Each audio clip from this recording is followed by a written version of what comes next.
itu sampai mendunia.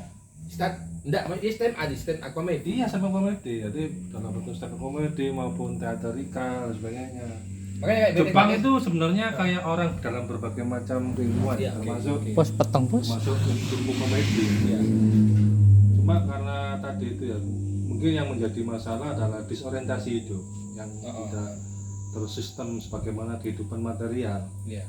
Dalam satu sisi orang Jepang itu sangat sistemis dalam kehidupan nyata, tapi dalam masalah-masalah yang sifatnya kebatinian, psikologi dan sebagainya, mereka kekurangan literatur, kekurangan tokoh-tokoh yang mampu meyakinkan mereka bahwa itu satu yang penting. Iya. Nah, mereka menganggap kenapa kemudian spiritual itu tidak penting karena tidak dididik dari awal. Benar. Jadi kemudian akar-akar spiritualnya tercerabut. Padahal potensi fitrah munazara atau potensi kehumanistiknya sangat tinggi. Cuma mungkin karena tidak ada guru yang bisa mengantarkan ke situ, sehingga mengalami krisis spiritual sejak kecilan begitu. Menemukan titik balik kehidupan ketika sudah mulai tua, ketika bertemu dengan agama-agama Islam dan sebagainya. Itu menunjukkan bahwa perdamaian dalam sistem hidup mereka itu masih sangat sulit ditemukan, meskipun berlimpangan data. Tingkat spiritual mereka itu belum naik, masih pada level humanis. Iya. Belum sampai kepada spiritual. Jadi berhenti di tataran internal manusia. Belum ini. Itu pun iya, belum dibatasi, itu pun masih terbatas. Dan Prof, spiritualnya itu levelnya bukan lebih ke takarrub kepada Allah Ya, atau jelas kepada tidak Tuhan, ada. tapi ada spiritual di selain sosial itu apa? Spiritual yang masih mengukur tentang keuntungan. Kenapa ketika mereka butuh sembahyang, ya kan kayak kemarin kan ada sembahyang juga, ada yang main apa namanya? Dadu dan sebagainya itu. Ramal. Karena mereka melihat ada sisi keuntungan bahwa kalau dia melakukan sesuatu, mereka akan mendapatkan keberuntungan dari yang mereka sembah, yang sudah macam-macam. Ya tetap kembali ke materi, bahasa bejo tadi itu. Tidak kemudian ada ukuran-ukuran yang lain yang secara secara doktrin itu tidak perlu dicari dengan materi, itu harus semacam ada doktrin pada dirinya. Jika menemukan ini yang tidak berupa materi, sebelum sudah ada kebahagiaan.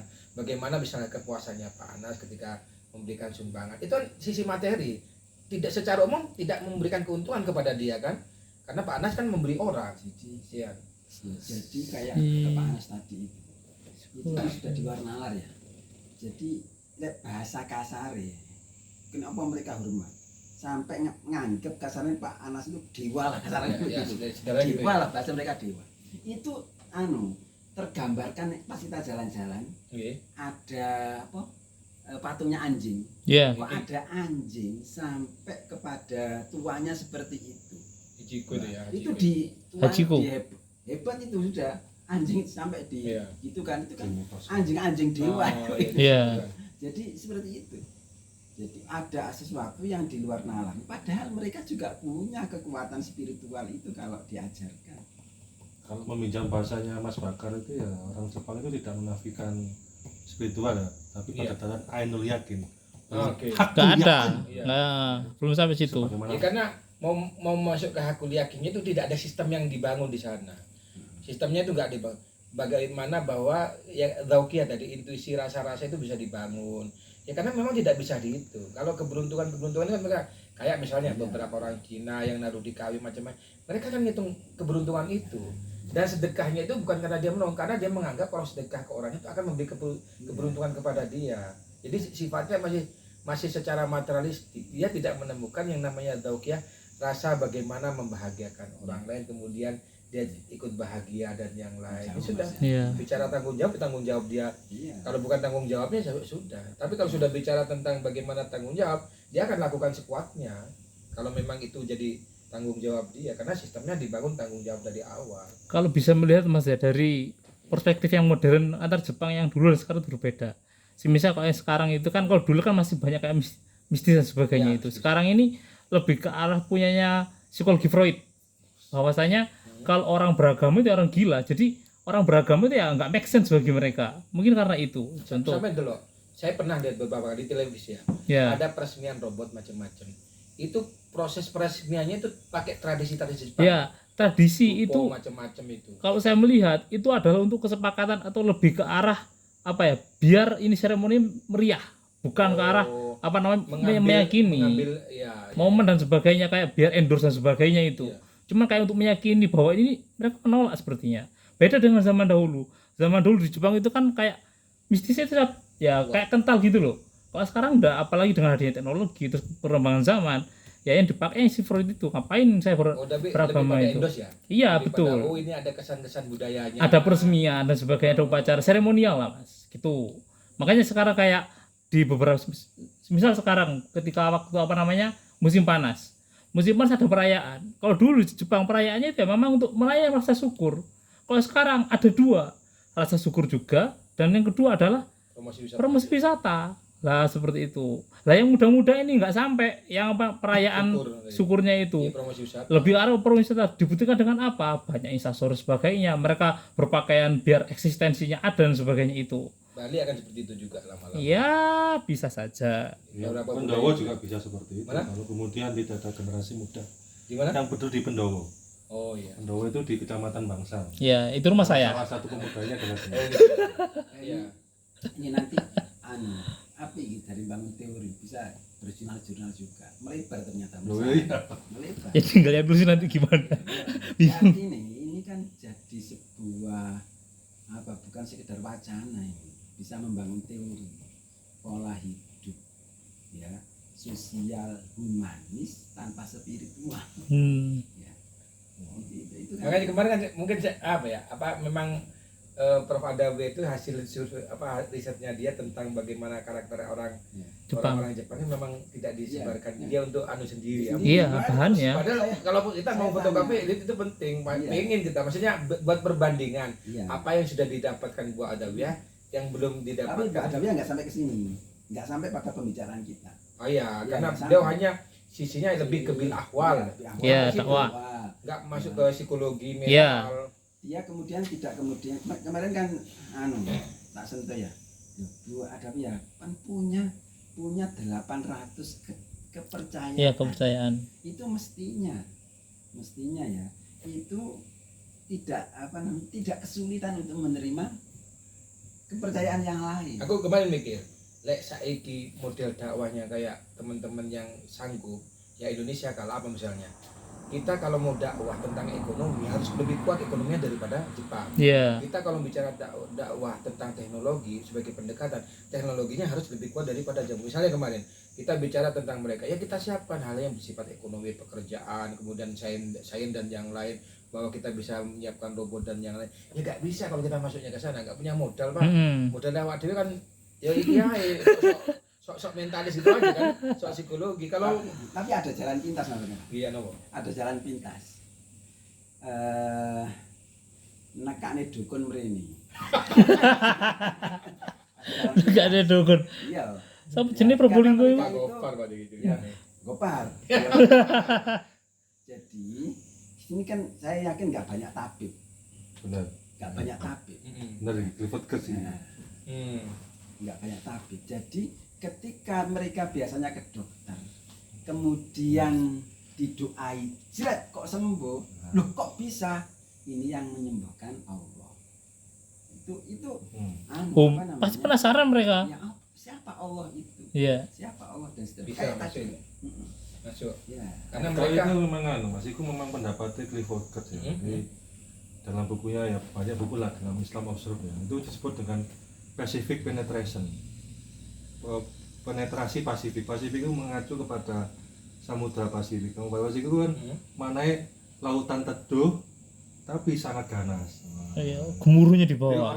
kenapa orang-orang Jawa itu kemudian sangat cepat Islamisasinya? Karena ulama-ulama kita dulu itu mempunyai dua fungsi. Satu sebagai tokoh agama, dua sebagai tabib.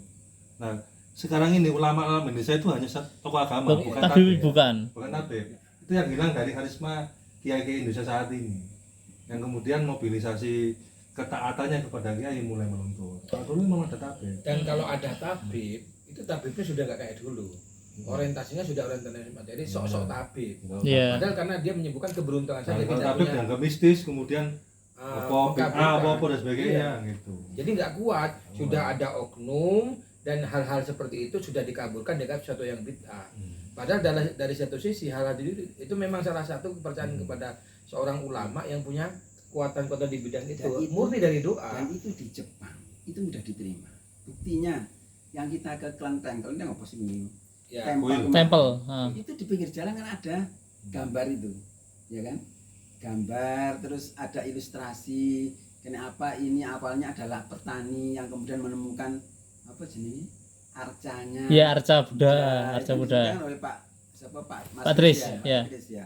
Oh iya ya, mereka itu pada dasarnya seneng ngono gitu-gitu itu. Wis Iya. iku ketemu ngono, makanya orang-orang ke sana itu golek pesugihan kasarane ya. Apa jenenge? Kemarin itu Ya, yang lempar-lempar, golek pesugihan. Iya. Nasibnya seperti apa dan seterusnya itu kan. Artinya lewat itu orang-orang yang rasional itu ya, itu langsung jatuh apa namanya? Besok itu kita ke Kyoto.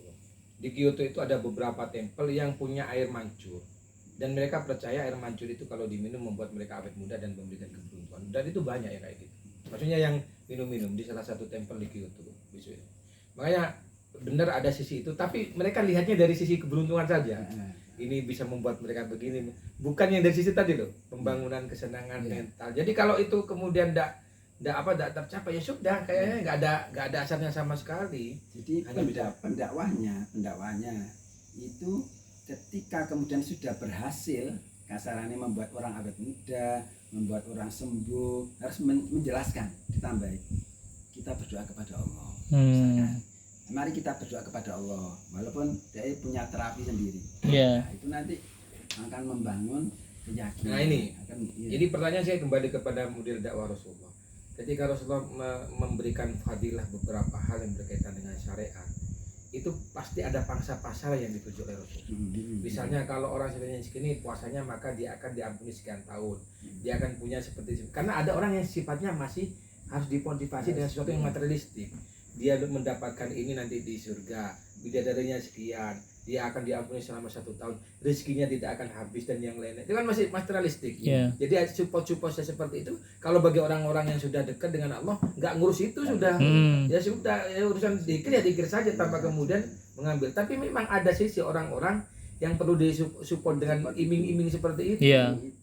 Ya, kayak mungkin orang Jepang beberapa disupport karena mereka terbiasa melakukan sesuatu itu harus ada imbal baliknya. Misalnya imbal balik meskipun tidak dari orang lain, dari dia minum itu bisa menjadi awet muda, dia menyembah itu dapat rezeki yang lebih lancar. Kalau orang sudah bicara tentang Tuhan kan udah nggak ngurus ini, nggak ngurus dia dapat apa. Yang penting dia merasa dia di apa istilahnya mendapat kedekatan dan ketenangan sudah selesai. Ketenangan dalam arti bagaimana kemudian dia memahami hidup, bahwa ada sisi kekuatan yang lain, ada tawakal, ada ridho dan yang lain itu. Itu kayaknya yang istilahnya dari situ yang kurang dibangun ya.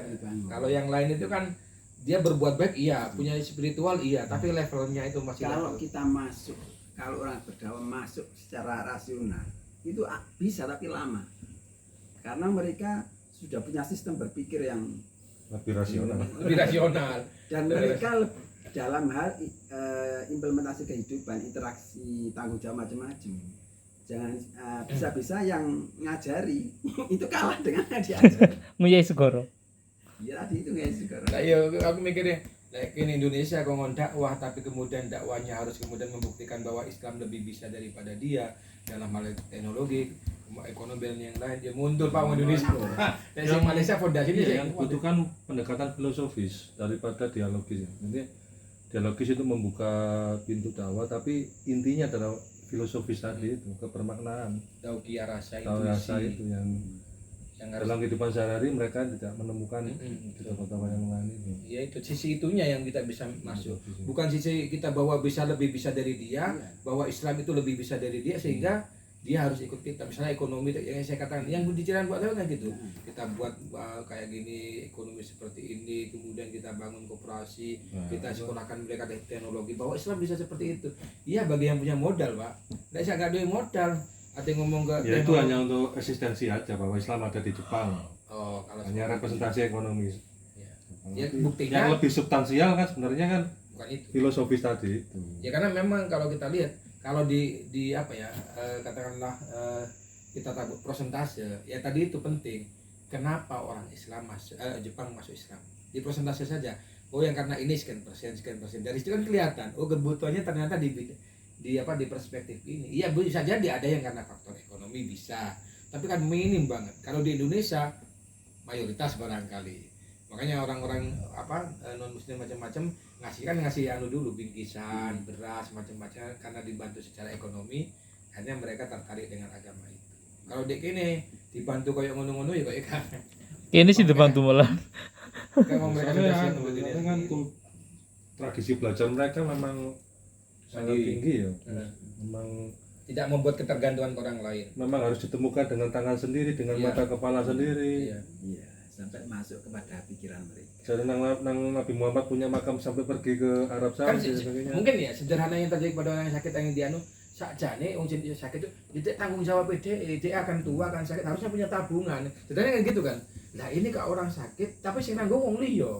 Kan nggak masuk akal. Ya nggak masuk Karena akal. dari kecil harusnya dia tanggung jawab. Dan orang Orang lain itu tidak kenal. Ya, Iya. nggak masuk akal. Ada apa ini? Tetap yang disalahkan itu orang tadi itu Iya. yang sakit itu. Kok ada orang ini dewa? Akhirnya begitu. Ini dewa ini. Jangankan orang lain kan mereka tidak dibiasakan untuk membantu saudaranya. Karena sudah Jam, tanggung jam. jawab. Iya, jam dulu. Setengah lima.